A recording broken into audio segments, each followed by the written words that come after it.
মান ধুনীয়াকৈ পকি আছে নহয় ওচৰৰ মানুহে ঘৰৰ পৰা আনিছোঁ এইখিনি আচাৰ বনাম বুলি ভাবিছিলোঁ আজি আপোনালোকক দিনতে দেখাম বোলো চিনি পায় নে নাপায় কাৰণ বহুত মানুহে চিনিয়ে নাপায় আৰু অসমৰ প্ৰতিটো ঠাইত প্ৰতিটো জেগাত পোৱাই নাযায় সেইটো কথা আজি ধুনীয়াকৈ ধুই ৰ'দত দি দিছিলোঁ এইটো হেড চাওক একদম ৰঙা হৈ আছিলে এতিয়া ৰ'দত অকণমান শুকাই গ'ল খাবলৈ যে ইমান মজা লাগে নহয় আৰু ইয়াক নগাটেঙা বুলিয়ে কোৱা হয় সকলোতে নগাটেঙা বুলিয়ে শুনিছোঁ আপোনালোকে ইয়াৰ বেলেগ নাম জানে যদি ক'ব বা কোনোবাই চিনি নাপালেও ক'বা দেই এইটো বহুত দামী হয় কেজি কিছুমান ঠাইত 500 টকা কিছুমান ঠাইত 400 টকা ৰাতিখন নালাগেচোন নগাটেঙা খাব দিনে ৰাতিয়ে যেতিয়া যেতিয়া অকল নগাটেঙা খাওঁ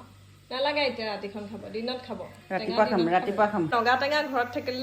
থাকিলে প্ৰতিটো সাজতে যেন নগাটেঙা খাম এনেকুৱা লাগি থাকে দিনত দুবাৰ ভাত খাইছোঁ কমকৈ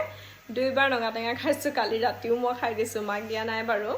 তেওঁ দিগদাৰো হ'ব পাৰে মই খাইছোঁ এতিয়া ৰাতি নাখাওঁ আৰু কিন্তু বহুত ভাল লাগে নগাটেঙা খাই কাৰোবাৰ ঘৰত আছে যদি দিবচোন দেই